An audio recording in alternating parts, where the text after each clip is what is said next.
तो हेलो बच्चों, स्वागत है आपका इस बहुत ही खास वीडियो में जिसमें आप लोगों को जैसा कि पता है इसके पिछली वीडियो में मैंने आप लोगों को इंटीग्रेशन का छोटा सा कॉन्सेप्ट बताया था कि इंटीग्रेशन आया कैसे। ओके, तो अब हम इसमें सबसे पहले जो छोटा सा उसका रिकैप कर लेते हैं, है ना। कि जैसा कि मैंने आपको बताया था इंटीग्रेशन ऑफ एक्स की पावर एन डी एक्स होता है कितना। Integration of this is what. Okay, no worry. Then I am telling you this is indefinite integration क्योंकि इसके ऊपर कोई लिमिट्स नहीं है। So x की पावर n dx का डिफरेंशिएशन हो जाएगा x n plus 1 upon n plus 1 plus c. This is the integration of this.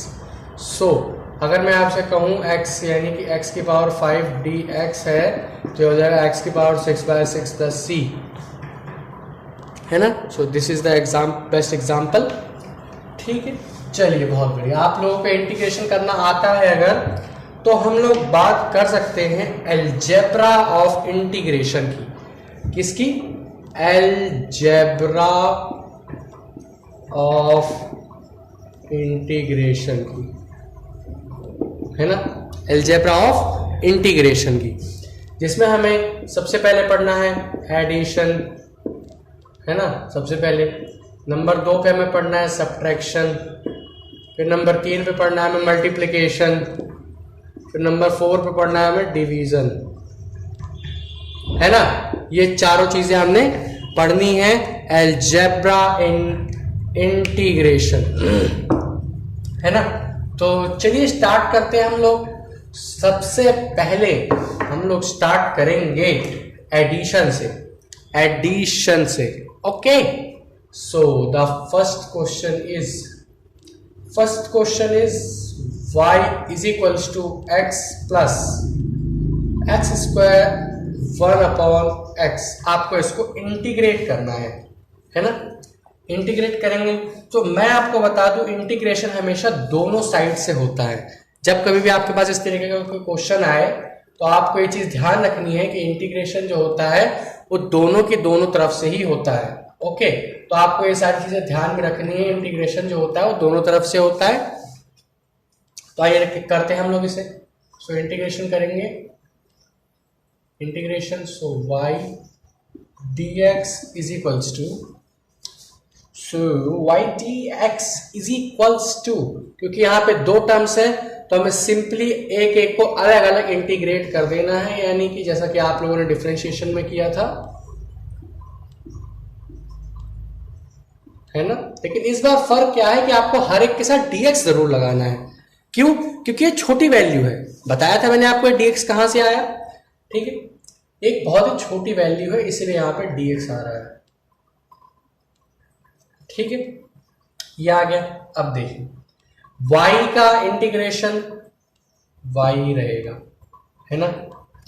x square का इंटीग्रेशन कितना हो जाएगा यहां से हमारे पास x³ 3, है ना। 1 अपॉन x का डिफरेंशिएशन इंटीग्रेशन कितना हो जाएगा log mod x और साथ में plus c। So this is the answer of this integration, x³ plus log mod x plus c। c क्यों? कांस्टेंट, कि हमारे पास इसके कोई लिमिट्स नहीं दे रखी हैं, इसलिए हम इसको इस तरीके से सॉल्व करेंगे, है ना। इंटीग्रेशन आप लोगों को आना ही चाहिए। अगर आप लोगों ने साइंस ले रखी है तो बहुत ही इंपॉर्टेंट है, इंटीग्रेशन आपको आना चाहिए। क्योंकि थर्मोडायनेमिक्स का सेकंड लॉ जैसे ही आप वहां पे डेरिवेशन करोगे तो वहां पे आपको log x का इंटीग्रेशन आना ही चाहिए, क्योंकि वहां पे नेचुरल n की जो वैल्यू रखते हैं वहां पे यहाँ से log x की वैल्यू रखते हैं वहां पे, है ना। तो ये सारी चीजें आप लोगों को आनी चाहिए। ओके, सो माइनस में भी सेम ऐसे करना है। मान लीजिए y is equals to x³ minus 1 by minus e की पावर x, ये दे रखा है आपको, है ना। ये दे रखा है तो सिंपली कुछ नहीं करना, हर एक को अलग अलग इंटीग्रेट कर देना है। y dx is equals to x³ dx minus e की पावर x dx, है ना। इस तरीके से लिखने के बाद आपको सिंपली इन सबको इंटीग्रेट कर देना है। इंटीग्रेट करेंगे तो y का इंटीग्रेशन y आ जाएगा, है ना। थोड़ा बड़ा कर देते हैं हम इसे वाई का इंटीग्रेशन वाई, एक्स क्यूब का इंटीग्रेशन एक्स 4 की पावर 4 माइनस e की power x plus c. So this is the answer, है ना। सिंपल, बहुत ही सिंपल। चलिए, तो प्लस माइनस का समझ आया फंडा आप लोगों को। सिंपली आपको इंटीग्रेट करना है और वो भी अलग अलग करके, बस आपका आंसर आ जाएगा, है ना। तो बहुत ही सिंपल है। तो अब हम लोग बात करते हैं मल्टीप्लीकेशन में। मल्टीप्लीकेशन कैसे करना है? मल्टीप्लीकेशन करना है आपको यूवी मेथड से। यूवी किससे? मेथड से। ओके, सो यूवी मेथड का एक तरीका है। सबसे पहले तो आप लोग ये समझिए कि आप u और v को पहचानेंगे कैसे। कि मान लीजिए आपके पास क्वेश्चन दे रखा है x sin x का, है ना। ये एक यूवी मेथड का क्वेश्चन है, क्योंकि बीच में क्या है हमारे पास यहाँ पे? मल्टीप्लाई। तो यूवी मेथड का फॉर्मूला लगेगा यहाँ पे। तो हमें ये पता करना है कि इसमें से कौन सा u है और कौन सा v है। तो कैसे पता करेंगे? इसके लिए हमारे पास एक तरीका है जिसे हम लोग कहते हैं आइलेट मेथड। क्या कहते हैं हम इसे? Islet method. आई से मतलब है इनवर्स, यानी कि कोई इनवर्स फंक्शन है तो उसे हम u लेते हैं सबसे पहले। इसमें से कोई u डिफाइन अगर हो जाए तो v अपने आप डिफाइन हो जाता है, क्योंकि जो पहले होगा हम उसको u लेते हैं, जो बाद में होगा उसको हम v लेते हैं। तो अगर u डिफाइन होगा तो बचा हुआ ऑब्वियस सी बात है v होगा। दूसरा, लॉगरिथम फंक्शन। स्पेलिंग गलत है यार, स्पेलिंग मत जाओ। फिर एल्जेब्रिक फंक्शन, उसके बाद ट्रिग्नोमेट्रिक फंक्शन, और लास्ट वन इज एक्सपोनेंशियल, है ना, एक्सपोनेंशियली फंक्शन। ओके, तो ये 5 हमारे पास रूल्स हैं जिसके मेथड, जिनके बेसिस पे हम u और v मेथड को डिफाइन कर सकते हैं कि कौन सा हमारा u है और कौन सा हमारा v है। सो आप जैसे कि देख सकते हो sin x हमारा कहां पे आ रहा है? sin x आ रहा है ट्रिग्नोमेट्रिक फंक्शन में, है ना। और a एल्जेब्रा, यानी कि x तो पहले आ रहा है, यानी कि x जो है हमारा वो हो जाएगा u, और sin x जो है हमारा क्या हो जाएगा? v।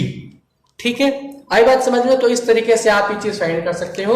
तो चलिए मैं आपको सबसे पहले यूवी मेथड का फॉर्मूला बता देता हूं क्या होता है, उसके बाद हम इसी फंक्शन को सॉल्व करेंगे। ठीक है, चलिए, बहुत बढ़िया। तो यूवी मेथड का फॉर्मूला नोट डाउन कीजिए। सो this is the method from which you can done UV method, है ना। आपको सबसे पहले u को बाहर लेना है, v को इंटीग्रेट करना है, फिर u को डिफरेंशिएट करके जो टर्म आएगी उसको इंटीग्रेट करना है। उसके बाद फिर दोबारा से आपको v को इंटीग्रेट करना है यहां पे, है ना। उसके बाद दोबारा से आपको v को इंटीग्रेट करना है, फिर आपका आंसर यहां से निकलेगा। ये पूरा एक कॉलम है ना, ये यहां से लेके और यहां तक पूरा एक कॉलम है। ठीक है, ये फॉर्मूला है हमारा। ठीक है, आइए तो सबसे पहले तो आप इस फॉर्मूले को नोट कर लीजिए फास्ट, जल्दी से। ठीक है, तो इस फॉर्मूले को हमने यहां से शिफ्ट करके यहां रख दिया है। ओके, तो आइए हम अपना सबसे पहला क्वेश्चन ले लेते हैं, जो कि मैंने अभी आपको बताया था, x sin x, है ना। तो ये हमारे पास सबसे पहला क्वेश्चन है। तो जैसा कि आप लोगों को फॉर्मूला दिख रहा है, फॉर्मूले में फटाफट से पुट कीजिए। ठीक है, तो मैंने इसको फॉर्मूले में पुट कर दिया है बिना लिमिट्स के, क्योंकि ये इनडेफिनिट इंटीग्रेशन है तो बिना लिमिट्स के होगा। ओके, तो आइए हम इसे सॉल्व करते हैं आगे चल के। चलिए, सो x को तो हमने x ही उतार देना है, क्योंकि x हमारा बाहर है इंटीग्रेशन के साइन से।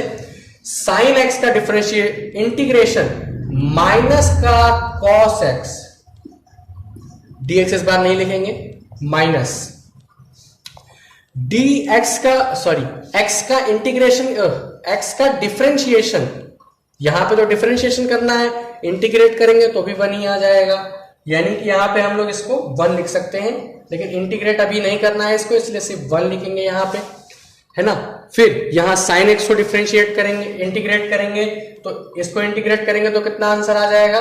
माइनस cos x, फिर से तो ये हमारे पास वैल्यू बची लास्ट में, है ना। अब आपको क्या करना है, अब आप लोग देखिए कि cos x है माइनस का, ठीक है, तो माइनस cos x, और फिर से अगर हम इसको इंटीग्रेट करेंगे माइनस cos x को, क्योंकि यहाँ पे भाई इंटीग्रेशन का साइन लग रहा है, ये इंटीग्रेशन का साइन जो है ये अलग dx है, ये जो इंटीग्रेशन का साइन लग रहा है, अभी हमने इसको भी तो सॉल्व करना है, तो आइए इसको भी सॉल्व करते हैं। तो ये हो जाएगा minus cos x into x, ये तो माइनस का बचेगा, और यहां पे माइनस का cos x करेंगे तो हमारे पास sin x आ जाएगा, वो भी प्लस का, ठीक है। तो ये हो जाएगा प्लस का sin x प्लस का c, so this is your answer. ठीक है, कैसे आया, बात समझ में आई? नहीं आई तो फिर समझिए, देखिए x sin x है, यानी कि u इसको मान लिया हमने, v इसको मान लिया, बाई किस मेथड, आइलेट मेथड। आप इसको नाम कह सकते हैं आइलेट मेथड, है ना, कि आप किस मेथड से किसी भी नंबर, किसी भी टर्म को पहचान सकते हैं, वो u है या v है। ओके, सो आइलेट मेथड से आपने इसे पहचान लिया। फिर u और v, सबसे पहले आपने u को बाहर रखा और v को डिफरेंशिएट इंटीग्रेट किया, उसके बाद आपने u को फिर से डिफरेंशिएट किया, उसके ऊपर इंटीग्रेशन का साइन लगाया, उसके बाद दोबारा से आपने v को इंटीग्रेट करना है, ठीक है। फिर इस तरीके से वैल्यूज पुट करने के बाद x को हमने वैसे ही लिख दिया, sin x को इंटीग्रेट किया, cos x आ गया, फिर x को डिफरेंशिएट किया, 1 आ गया, हमने इंटीग्रेशन का साइन नहीं हटाया, ये देखिए सेम है दोनों का। फिर यहां से sin x को इंटीग्रेट किया, माइनस का cos x आया, dx हमारे पास पहले से ही था, ठीक है। फिर माइनस का cos x करेंगे तो प्लस का sin x बचेगा हमारे पास, इंटीग्रेट किया, प्लस का साइन आ गया, सो माइनस का cos x प्लस का sin x plus c is the answer of this integration. Okay, so very simple question. Okay, so अब हम लोग बात करते हैं डिवाइड पे, ठीक है। आइए चलिए बात करते हैं हम लोग डिवाइड पे। तो अब हम लोग बात करते हैं u अपॉन v मेथड, है ना। मैं आपको बता दूं कि u अपॉन v मेथड सिर्फ इंटीग्रेशन और डिफरेंशिएशन में होता है ना। u अपॉन v मेथड, अगर आपके पास इस तरीके का कोई फॉर्म में इंटीग्रेशन का क्वेश्चन आता है तो आपको उसको सॉल्व करना है by substitution method. Substitution method, जो भी मेथड हो, है ना, ये है आपका 12th क्लास का मैथमेटिक्स का, है ना। तो ये चीज आपको वही पढ़ने को मिलेगी, अभी आपके सिलेबस में 11th क्लास के सब्स्टिट्यूशन मेथड की कोई जरूरत नहीं है ना। तो ये बस आपको पता होना चाहिए कैसे करते हैं, बस। ओके, सो अब हमारा ये जो इंटीग्रेशन का छोटा सा टॉपिक था ये यहीं पे खत्म होता है ना। तो अब मुझे दीजिए इजाजत, तो पढ़ाई करते रहिए, ऑल द वेरी बेस्ट।